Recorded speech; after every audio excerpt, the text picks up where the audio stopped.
The S&P 500 is soaring to a new all-time high today. This comes on the back of better than feared bank earnings. Specifically, what the banks had to say about the consumer is causing investors to feel a little bit more confident about current economic conditions. But at the same time, we did get disappointing data out of the University of Michigan consumer sentiment with current conditions as well as expected conditions going ahead over the next 12 months that did deteriorate notably. This did cause downside pressure on 10-year treasury yields, which is helping to contribute to this bullish market today. Specifically, 10-year treasury yields are falling about 1.5 basis points today, down to 4.08%, which is the first time in what feels like quite a long time since 10-year treasury yields are actually declining. The Russell 2000 as a byproduct is the best performing major index. Russell 2000 is up 1.8% today. The Dow is the second best performing index, up 0.85%, followed by the S&P 500 up 0.57%, and the Nasdaq, which is lagging behind, up 1/3%. But we do continue to see the VIX, which is very elevated, still at 20.30, only down about 3% today. Which, as you can see here, Goldman Sachs says the SPX closed at an all-time high of 5,792 as the VIX spot closed at 21. This is extremely rare. The last time this happened, the SPX was at about 3,700. So that would take you back to like 2022 prices. And as you can see here, 2024 EPS estimates continue to fall. Now 2024 end of year estimates are sitting at $239.49 per share, which is the lowest level we have been at since the start of 2024. It's the lowest level we've been at in multiple years. 2025 estimates have also really started to come down as well. Now you're sitting at $273.20, so $273.20. All at the same time, the markets continue to hit new highs. It's like valuations just don't matter anymore. Let me know if you think down below in the comment section if valuations do matter or if that's kind of an afterthought for investors right now. Now, as far as economic data today, we did get PPI month over month that came in at 0% on the headline. The estimate was 0.1%. So that is also helping to boost markets a little bit. Core PPI month over month came in at 0.2% in line with the estimates. Year over year PPI came in a little bit high. We were expecting 2.7%. We came in at 2.8%.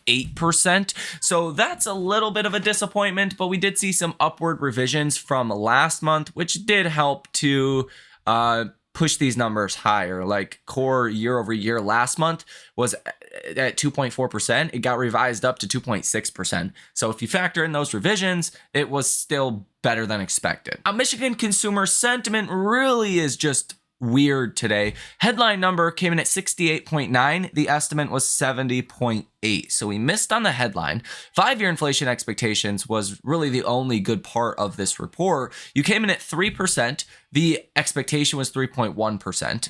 Now, consumer expectations were expected at 75. We came in at 72.9. Last month, we were at 74.4. So consumer expectations for the economy over the next 12 months got worse. People got more pessimistic and less optimistic about how the economy is going to be, 1 to 12 months out. Current conditions came in lower than expected as well. We were expecting 64.3. Last month was 63.3. So we were expecting people to get a little bit more confident about current conditions, but that actually fell to 62.7. So you came in lower than last month and well lower than the estimate.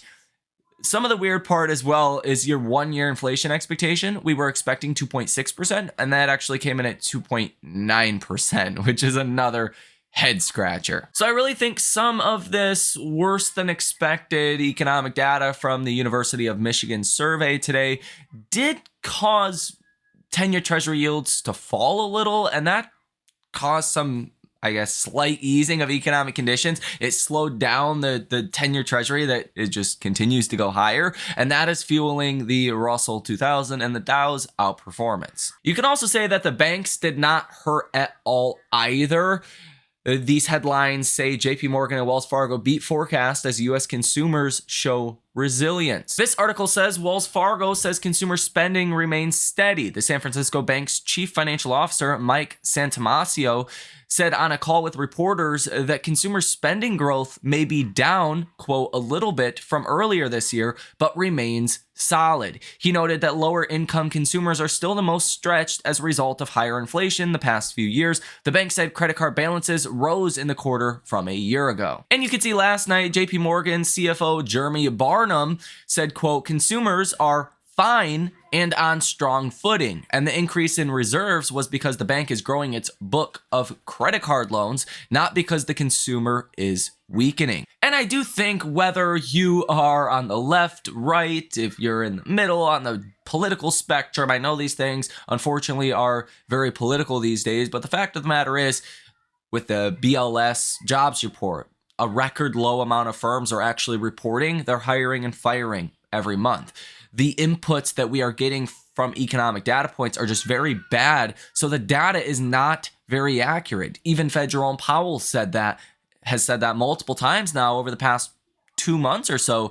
The economic data only tells us so much about the economy. Whereas company earnings, that's a different story, because company executives are legally obligated to tell you the truth, or at least what they think, right? Not everything has to be a fact, but they're not allowed to mislead investors knowingly. So if that's the case and banks said positive things about the consumer, then the economy may be in better shape than we think. And I have to say, these bank earnings at least make me a little bit less nervous. Now, obviously, I still think markets are disproportionately not pricing in risk. I think the downside risk is a lot greater than the upside risk. But if banks say people are doing just fine, if we don't see any more dramatic weakening, then maybe the odds of a soft landing go up a little bit. But I still think, again, it's far too soon to know whether or not we're going to have a soft landing or not. The point really is, company earnings are going to tell us a lot more about the economy and about the consumer than we're going to get from the Fed or that we're going to get from economic data. These company earnings are vitally important, and if they come in good, well, that's what is going to fuel markets to go higher. I would like to say markets have been going higher in anticipation of good earnings for Q3, but in fact, analysts have been bringing it down their earnings targets for Q3 earnings. So it wouldn't surprise me if you do see a little bit of selling after you start to get more companies that report. Liz Young Thomas on X writes, over the last 2 weeks, stocks and treasury yields are both up considerably, another sign that growth dynamics are acting as the primary driver of price action. Liz Ann Saunders writes on X, the rule of 20, which says market is fairly valued when the S&P 500's PE and CPI year over year add to 20. This continues to suggest that stocks look expensive. And in fact, this bull market turned 2 years old today. The S&P 500's current 2-year rate of change is 60%, which ranks in the 95th percentile relative to all other periods. So by any real metrics of evaluating market strength, you're in the top 5% of historical market rallies. Like, this is not a normal market rally. It's very exceptional. To put this in other words, in the history of the S&P 500, this only happens about 1 out of 20 market rallies to get something this strong in a 2-year time frame. It's pretty rare. Or in other words, 19 out of 20 other instances, markets have not performed this well over the past 2 years. Liz Young Thomas again writes on X, this morning's PPI came in at 0.05% month over month, below estimates, though prior month revisions pushed the year over year rate higher. Food contributed 0.06% to the headline number, the most since November of 2022, while energy was a bigger drag. Overall, this doesn't change the current picture much. And in other big news today, China is expected to announce a new stimulus package of up to $283 billion over this weekend. Analysts polled expect local debt relief and a consumption boost. Me Kevin on X writes, yields up 50 basis points since the Fed cut 50 is a mistaken fear that inflation will resurge. This is the opposite of what company earnings calls are saying, who see waning pricing pressure and slowing demand. That means the market is tightening. That's exactly how a recession starts. Which, again, I do think a lot of Wall Street is really too concerned with the here and now in regards to soft landing or hard landing. The fact of the matter is, recessions can start quickly. Labor markets can roll over quickly. It really just takes a couple large companies making that decision to, lay off people. That starts a massive round of layoffs. Here's the deal. We will not know if we have actually achieved a soft landing until probably midpoint next year. If we can get to April's economic data, which will really be showing us March, and things are fine, if we're roughly just doing what, sitting where we are now, if things have not gotten worse, the unemployment rate has not risen anymore, then we're probably going to have a soft landing. If we can go that long, historically speaking, we should be okay. But even then, there's still going to be uncertainties to whether we could see a recession in the second half of 2025, for an example. I don't think the recession fear should go away as quickly as it has. And really, the S&P is not pricing in any recession risk. And that's the problem I have with markets. It's not whether we get a recession or not. I think the risk of a recession is higher than what the markets think it is. I know for a fact it's a lot higher than the markets think it is, because the market's pricing in a 0% chance for a recession if you look at 15% expected EPS growth next year and a 22 times multiple on that. That is very much not recessionary. If you look at treasury yields, at this point, we're not pricing in a recession. Okay. Now, what's interesting about that is some areas of our markets have consumer discretionaries. Look at Nike, look at Dollar General, look at, consumer names. You're definitely pricing in some recession risk there. So I think if we do have a soft landing, those areas are going to really be the ones to re-rate to the upside and see the benefit. We have a recession, then I think those stocks are better priced for it. But that's not the headline S&P. I think the headline S&P is pretty vulnerable here for bad economic data, and you could see a sharp correction if we start to get that. Now, as Sven Hendrick wrote on X yesterday, he says it could be the biggest combination of coincidences ever, but nevertheless, it is a freak show. 2007 versus 2024. The SPX made a summer high in July on the same date.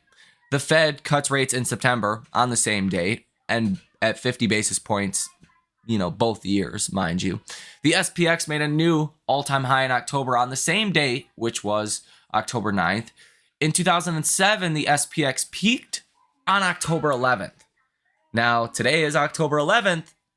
The SPX, the S&P 500, is hitting a new all-time high today. If history repeats itself, that would suggest that this could be the high of this cycle today.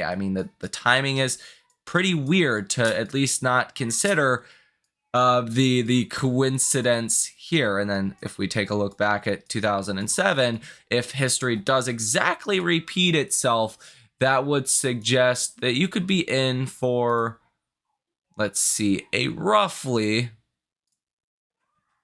10% correction between now and the end of November.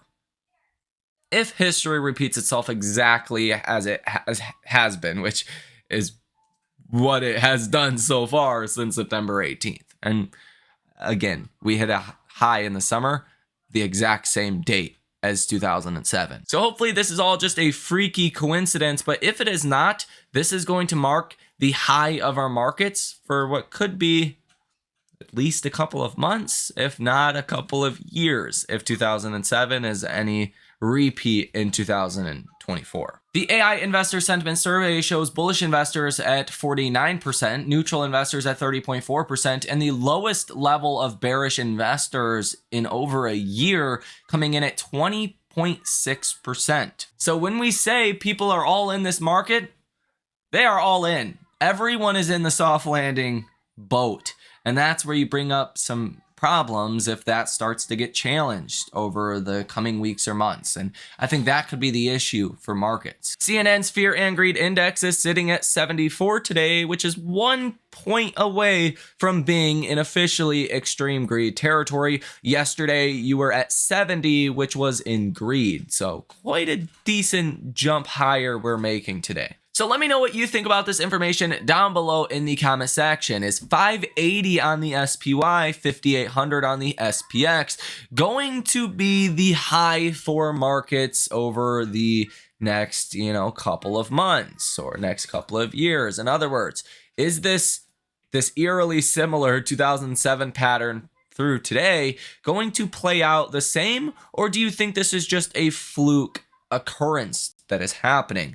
Let me know your thoughts down below in the comment section. We do have some earnings coming out next week as well. Tuesday, you have a lot of banks in the morning: Johnson & Johnson, Progressive, Goldman, PNC, State Street, United Health Group, Bank of America. Tuesday and after hours, you have United Interactive Brokers, Pinnacle, and some other names. Wednesday pre-market, ASML, Morgan Stanley, US Bancorp, Abbott, Citizens, Synchrony, Prologis, and OFG Bancorp. Wednesday and after hours, you have Alcoa, Kinder Morgan, PPG, CSX, Discover, Equifax. Thursday pre-market, you have TSMC, Travelers, Huntington, Elevance Health, Blackstone Group, M&T Bank, and some others. Thursday and after hours, you have your first real big tech name besides TSMC, which will be important. You have Netflix, Intuitive Surgical, WD-40, Crown, Western Alliance Bank Corporation, and that's pretty much it. And then Friday, you have Comerica, SLB, American Express, Ally, and some others. And I do think Q3 earnings is going to be very important for markets. So let me know what you think about that as well down below in the comment section. You guys have a fantastic weekend, and I will see you in the next one.